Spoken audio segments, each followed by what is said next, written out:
If you love Jesus, move Apostolic like Sunday a School. cow.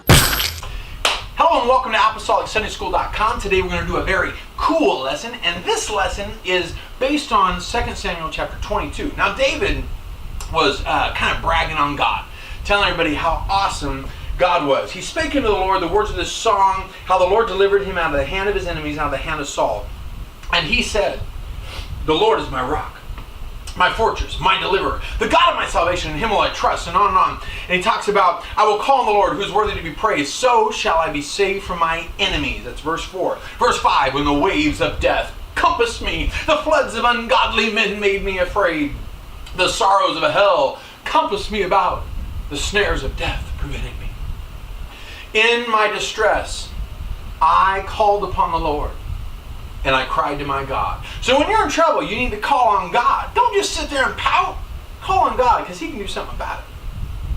I called on God, and he heard my voice out of his temple. My cry entered his ears. And listen to this. This is what happened. Then the earth shook, and it trembled. The foundations of heaven were moved and shook because he was wroth. God was mad. Then went up a smoke out of his nostrils. Oh yeah, that's what it says. Smoke came out of his nostrils. Now you've heard that people get so mad that smoke come out of their ears. Well, in this verse it says smoke came out of God's nose. No, seriously, that's what it says. Smoke came out of his nostrils. Fire came out of his mouth and devoured. Coals were kindled by it. He bowed the heavens, and on. God was angry. And he helped David out of a terrible situation. So the lesson is, when God gets mad, look out.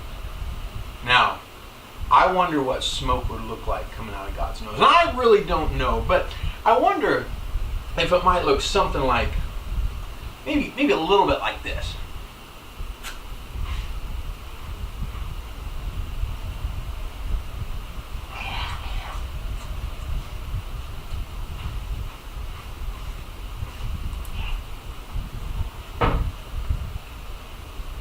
I think it might happen. You see, God was so mad that smoke came out of his nose.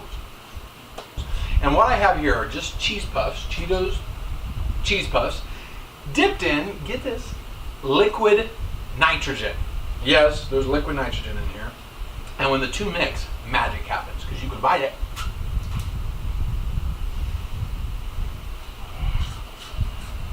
And it won't hurt you. In fact, I've let kids, Sunday school kids, actually eat these. Now, I don't let them sit in the liquid nitrogen as long. I'll just kind of dip them in and let them play with it and let smoke come out of their nose. But how cool is that? In many ways, liquid nitrogen cheese puffs have got to be the coolest thing ever. So, try it out.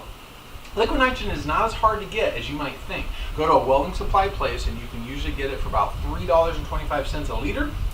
You do have to have a dwarf flask or you need to rent one, but I'm telling you, it's worth the investment. Liquid nitrogen is amazing stuff.